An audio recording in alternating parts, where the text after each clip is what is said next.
Welcome to the Cop Shop Podcast, the Telegraph's weekly compilation of police report oddities and curiosities, with host, Telegraph reporter Joe Kovac Jr.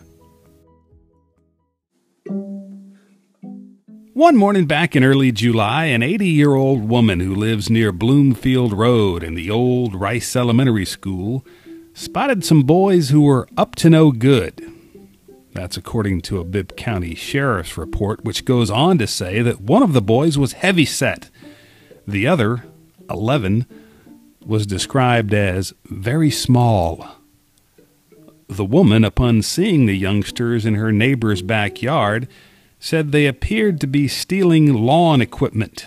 She dialed 911. When sheriff's deputies got there, the woman said she had confronted the boys, who had by then gotten their hands on her neighbor's lawnmower, a leaf blower, 2 weed trimmers, and a battery.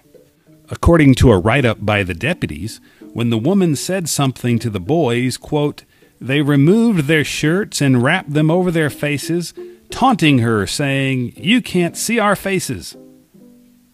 The two then took off with the loot. One of the sheriff's deputies followed a path the boys took and found the equipment.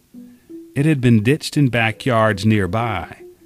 The deputies then went to a house not far away. They spoke to the mother and the sister of one of the boys. The sister said her brother, the 11-year-old, had ditched the equipment and then asked her if the police were at the house. Then he scrammed, the sheriff's report said. The lawn gear was returned to its owner. It wasn't clear what happened to the boys.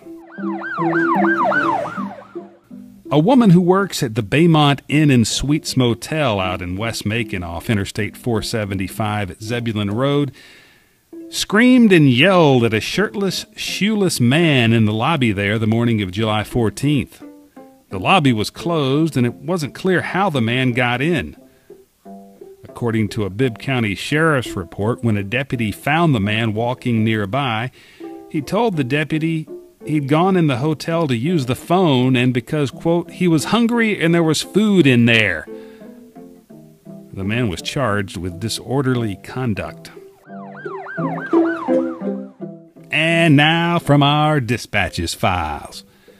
The Cop Shop, which scours local crime files and police logs for oft criminal oddities and curiosities, doesn't run across too many reports of stolen gold. But on occasion we do. And in late July, there's a report of a 50-year-old man who lives in an apartment on Cherry Street in downtown Macon, and he reported such a theft. A Bibb Sheriff's report did not mention how much his stolen gold was worth, just that, quote, he had different pieces of gold he was going to sell, and they were missing. The fellow apparently kept the gold in a small container in his nightstand. He wasn't sure who might have taken it, but he was suspicious of a man who comes to his place and sprays for bugs. There was a reported shoplifting at the Dollar General on Houston Avenue in Macon the morning of August 8th. The culprit got away after grabbing some clothes and other items, some of which he crammed in his sweatpants.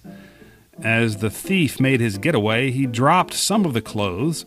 Even so, he made off with what a sheriff's report described as, quote, tortillas and Vienna sausage in his pants.